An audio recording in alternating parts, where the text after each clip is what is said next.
berdiri.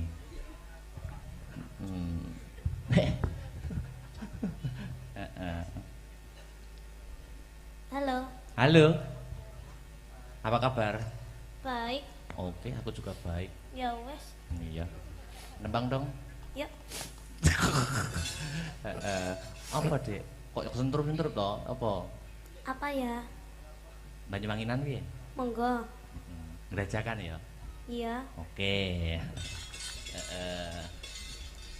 Apa lagu yang lagi viral? Apa? Cinta siapa?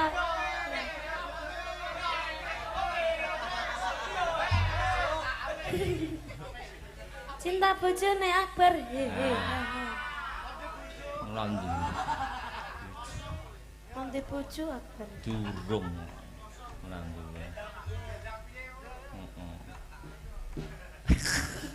Gue aku menengane ora diwene umpan sik ora anu aku.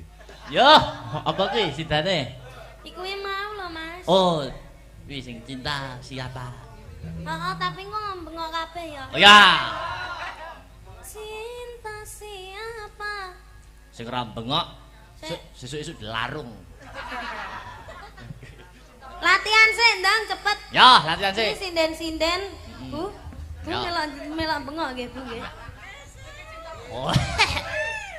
Ayo, latihan. Cinta bojone Victor. Victor ganti bojo ya. Ora duwe. Bisa. Bengok kabeh ya. Ya. Cinta siapa? Cinta bojone Akbar. Hehe. Ha ha. Sida bojone Akbar to? Lah sida apa ora?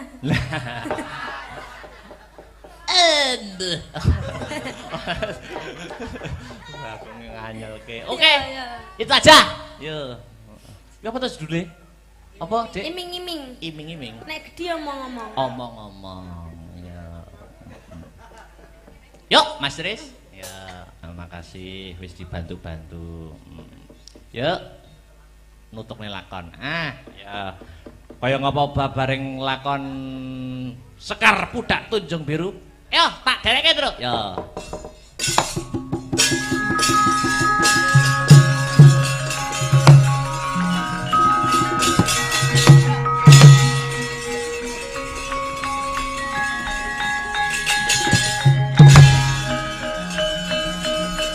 Selamat pagi, Truk. Pagi gong pagi, Mas Witruk.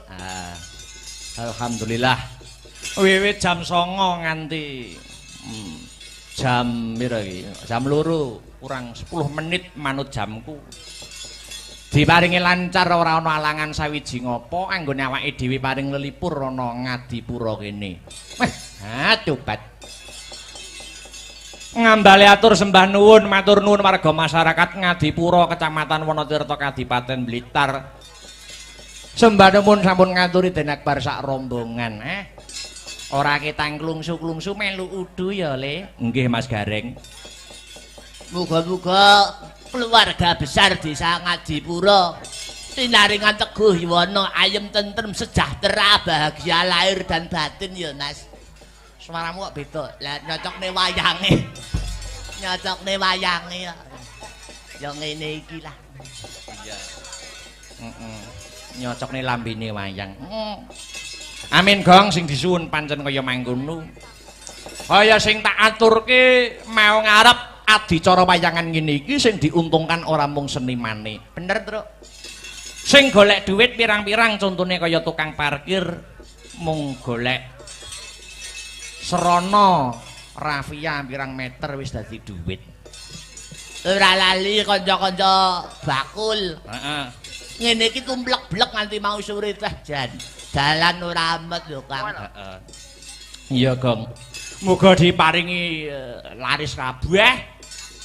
Entek dagangane kathah bathine. Amin. Aku nate ngrungokke pituturi guruku. Babakan 12 bab. Ora 12 bab mau pitutur saka guruku babakan kapitayan. 12 bab mau apa wae, Truk? Piye jlentre, Kang?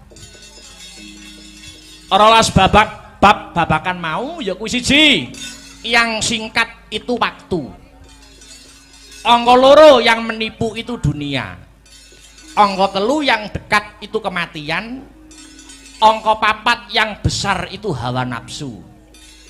Angka 5 yang sulit itu ikhlas. Angka 6 yang mudah itu perbuatan dosa. Angka 7 yang susah itu ngelakoni sabar. Angka 8 yang sering lupa itu bersyukur ana ngarsane Gusti Allah Subhanahu wa taala. Angka 9 yang tajam itu lidah. Angka 10 yang berharga itu iman.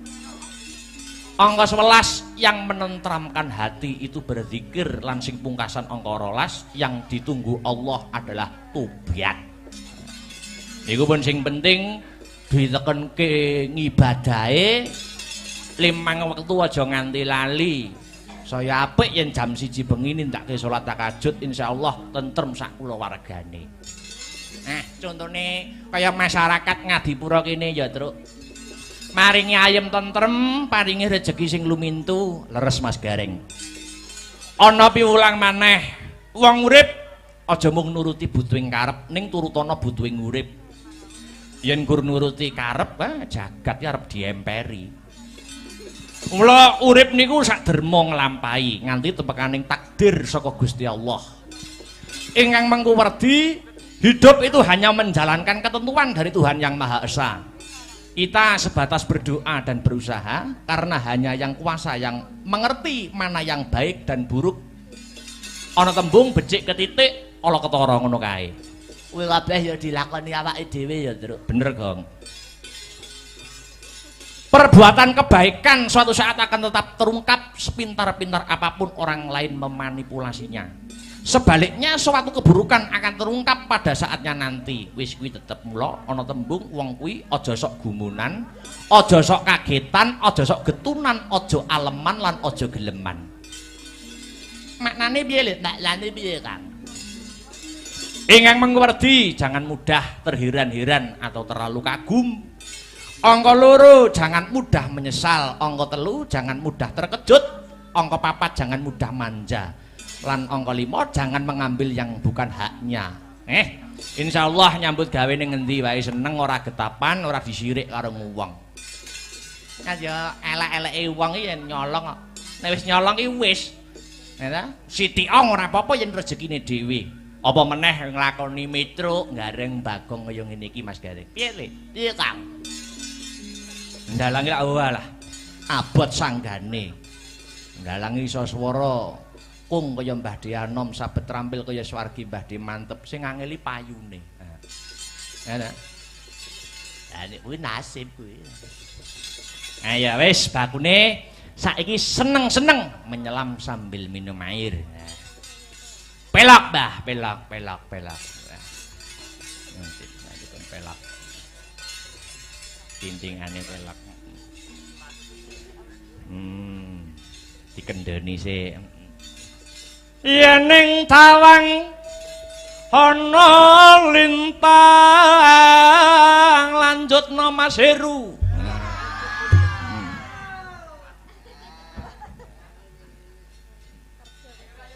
Cahayu aku nganteni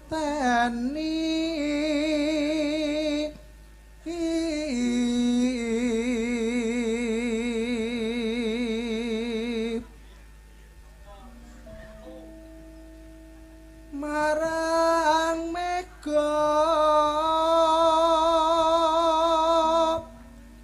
ing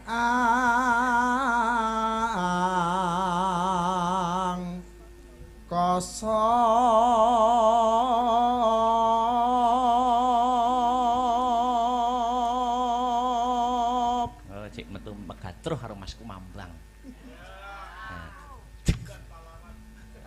Ya. Sun takon war tane reki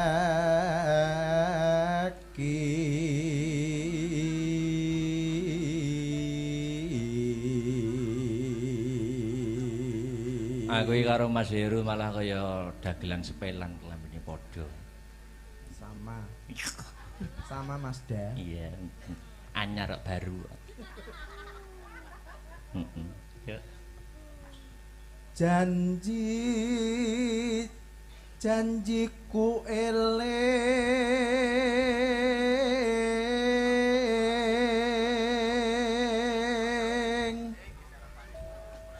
sumadut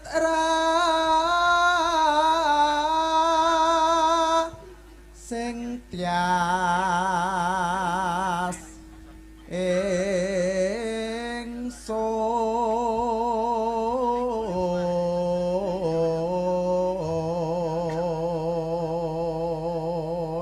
Tanggal 20 ke Mas Tiar kon pencak ning dhuwur panggung.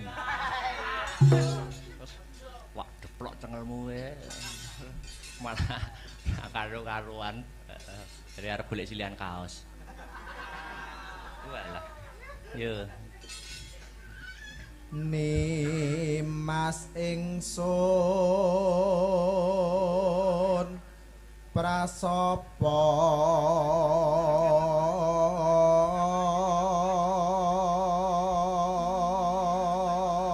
Widih. Dawane sinaksanan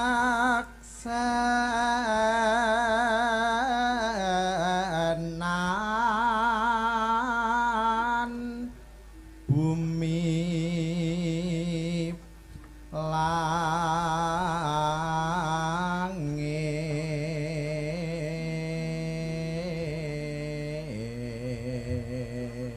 Aslah beratai kreatif orang ngrusak dalang sinden penatuh. Sapa ae sak peniti sopir bis. Iki ya kreatif. Lah kreatif ya nganjuk Blitar lewat bareng. Nalare ndi? Lah iya. Ora sisan liwat Trenggalek sisan Tamasya ngono. Nek diomongi ngeyel nesu modele. Elek dimut bathuke nana. Yo. tangis ing tias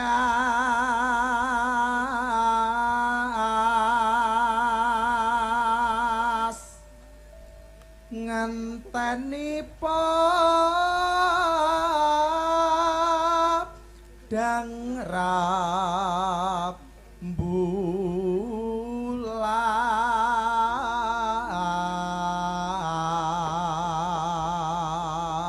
Was. Suarane Mas Heru tetep wungkul.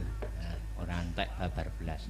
Aku ya tau diomongi karo dosenku. Kowe nek bar kowe nek pengen suaramu ora gerok, kowe banyu sumur ka ada ana botol. Kayak gendreng, nek wis ngembun ombenen.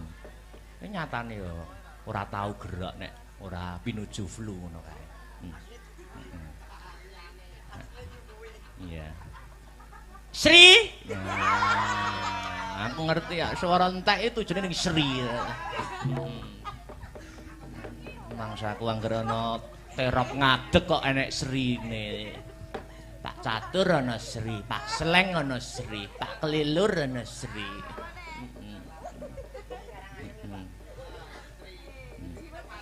Pak anu Bima Wanagiri. Tapi kita masih bisa sesandingan kan. Masa aku cah pedalangan. Ya,